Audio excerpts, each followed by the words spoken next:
Bonjour à tous et à toutes, bienvenue sur Santé Indigo, je suis ravie de vous retrouver. Novembre, c'est le mois sans tabac. Donc, on va voir ensemble sur une série de vidéos comment on peut arrêter de fumer si, bien sûr, vous souhaitez arrêter le tabac.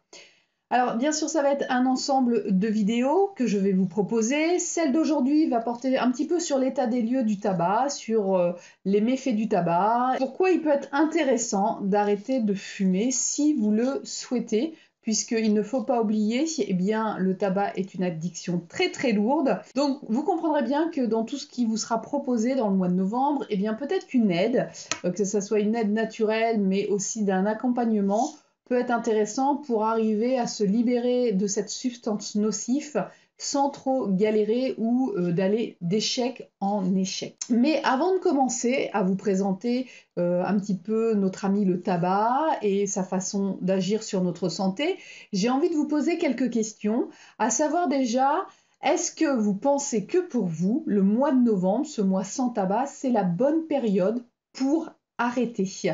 Est-ce que professionnellement et personnellement, vous êtes dans un environnement suffisamment tranquille et serein pour pouvoir envisager l'arrêt du tabac? Si c'est non, peut-être faut-il remettre un petit peu plus tard, dans une période plus propice, eh bien, pour avoir toutes ses chances de réussir. Autre élément, et peut-être que vous y avez pensé, et tant mieux si vous l'avez déjà fait, quels sont les bénéfices que vous allez pouvoir tirer de l'arrêt du tabac ? Que ce soit peut-être financièrement, sur votre santé, sur votre teint. Bref, quels sont les bénéfices pour vous à arrêter de fumer? Et autre chose, avez-vous réfléchi à votre motivation? Quelle est votre motivation à l'heure d'aujourd'hui pour vous engager dans l'arrêt du tabac? De 0 à 10. Alors si vous êtes en dessous de 5, moi je pense qu'il faut peut-être attendre. Vous n'êtes peut-être pas dans la meilleure période pour arrêter parce qu'il faut quand même une motivation. Si vous êtes au-dessus de 5, il y a matière à travailler. Et j'ai envie de vous dire, pour essayer de connaître les freins qui peuvent vous empêcher de réussir cet arrêt du tabac, si vous n'êtes pas à 10 au final dans votre motivation, qu'est-ce qui vous empêche à l'heure d'aujourd'hui d'être à 10 dans cette motivation à arrêter de fumer? Ça va vous permettre d'avoir des pistes sur lesquelles il va peut-être falloir travailler, renforcer la motivation sur ces axes de travail pour qu'enfin ça marche une bonne fois pour toutes. Alors là, ça va pas être rigolo, mais il faut quand même faire l'état des lieux, arrêter de se mentir. Le tabac, c'est quand même une substance, disons, vu tout ce qui est mis dedans, ça devient quelque chose de très nocif. Il faut savoir qu'en France, vous avez 73 000 personnes qui décèdent tous les ans à cause du tabac. C'est plus que l'alcool. Qu'un fumeur sur deux aura un problème de santé ou mourra de son tabagisme et qu'un cancer sur 3 est en lien avec le tabac. Alors oui, on parle toujours de ce fameux risque de cancer des poumons, mais il y a bien d'autres maladies qu'amène le tabac dont on ne parle jamais. Dans les cancers, il est de plus en plus présent. On retrouve une augmentation de risque de cancer du sein, de l'ovaire, de l'utérus par exemple chez la femme, mais on retrouve aussi des cancers de la prostate, des cancers de la vessie pour les hommes, des cancers de la peau. Bref, soyons réalistes. Alors, en dehors des cancers, il faut savoir qu'à cause du monoxyde de carbone que vous inhalez, vous avez des risques cardiovasculaires augmentés. Sachez que les infarctus des jeunes, donc avant 45 ans, sont souvent à 80% liés à un problème de tabac. Le monoxyde, donc, ce qu'il va faire, c'est qu'il va spasmer les artères du cœur, amenant un risque d'infarctus ou voire de thrombose. C'est pour ça que souvent, on conseille, après une activité physique, de ne surtout pas fumer dans la demi-heure, voire l'heure qui suit. Alors, si on regarde qu'est-ce qu'il y a dans le tabac, il y a plein de choses pas géniales du tout. Il y a plus de 4000 substances, vous imaginez, dans le tabac.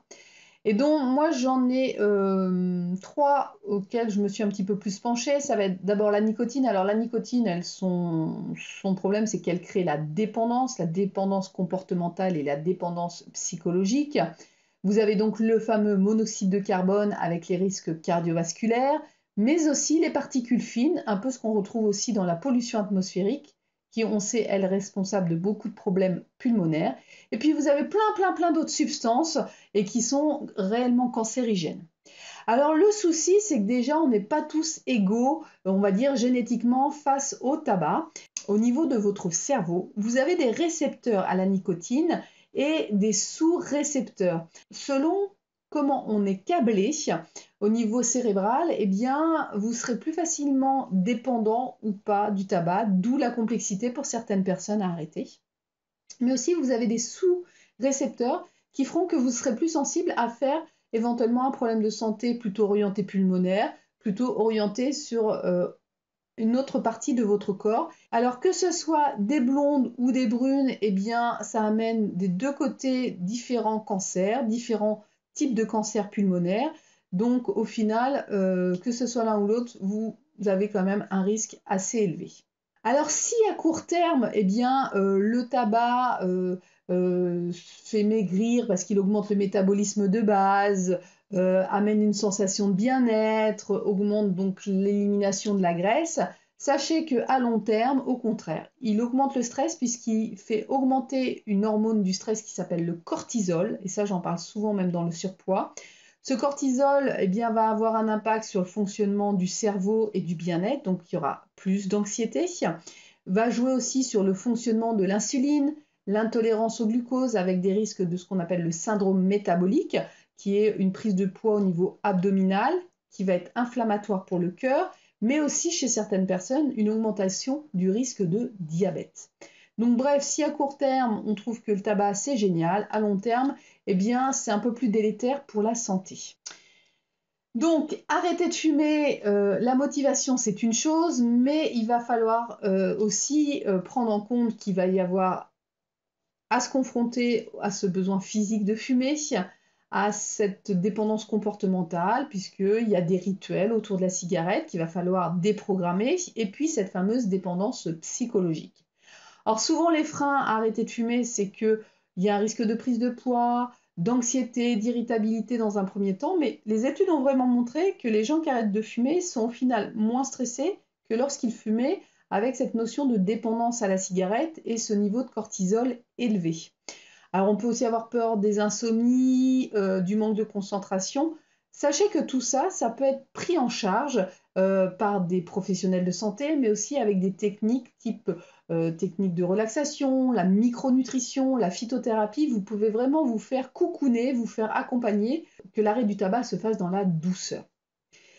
Donc voilà, pour cette première partie, c'était un petit peu planter le décor avant de s'attaquer eh bien, à la prise en charge phyto et micronutritionnelle. Donc voilà, j'espère que déjà ça vous a permis de remettre eh bien, les choses bien à plat vis-à-vis du tabac. Prenez bien soin de vous et je vous dis à très vite pour une prochaine vidéo. Bye bye!